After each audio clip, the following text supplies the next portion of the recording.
première nuit blanche a été pour moi une expérience incroyable.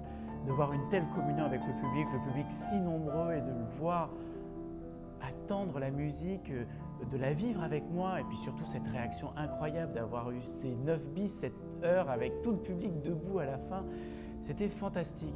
J'ai pu aussi recueillir pas mal de commentaires du public parce qu'on a beaucoup échangé, de voir justement comment à nouveau proposer une autre programmation qui puisse aller beaucoup plus dans le sens du public, sachant que le public parisien est maintenant en attente d'un tel concert hors norme qui lui permet comme ça de rentrer, de sortir à sa guise et ainsi de visiter l'œuvre d'un compositeur. C'est là où je me suis dit que contrairement à ce que j'avais expliqué il y a 2 ans, de penser la totalité de l'œuvre d'un compositeur de façon chronologique, qui moi me plaisait en tant qu'interprète, de présenter au contraire plusieurs récitals qui vont à chaque fois dans le cadre d'1 heure présenter toute l'œuvre d'Erik Satie.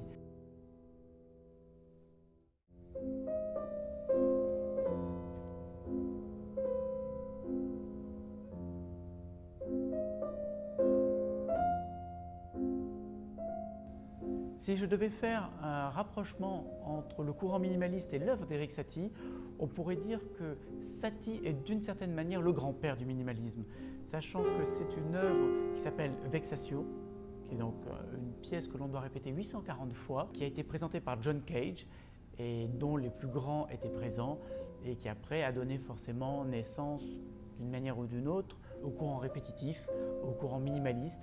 Et après, il y a aussi d'autres œuvres qui étaient phares, comme par exemple la 3e gnossienne, qui est d'une essence répétitive mais sans lettres, avec un matériel mélodique qui, pour l'époque, était beaucoup plus neutre, ou comme le disait John Cage, qui allait jusqu'à la limite de la dépersonnification.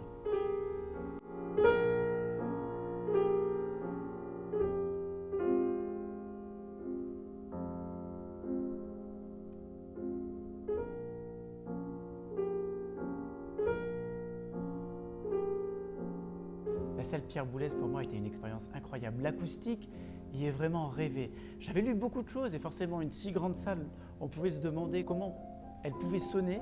Et j'ai été étonné de presque me sentir à la maison quand j'étais sur scène. C'est-à-dire que l'acoustique était tellement bien que finalement, je m'y entendais vraiment bien. Le son n'était pas perdu, le son me retournait.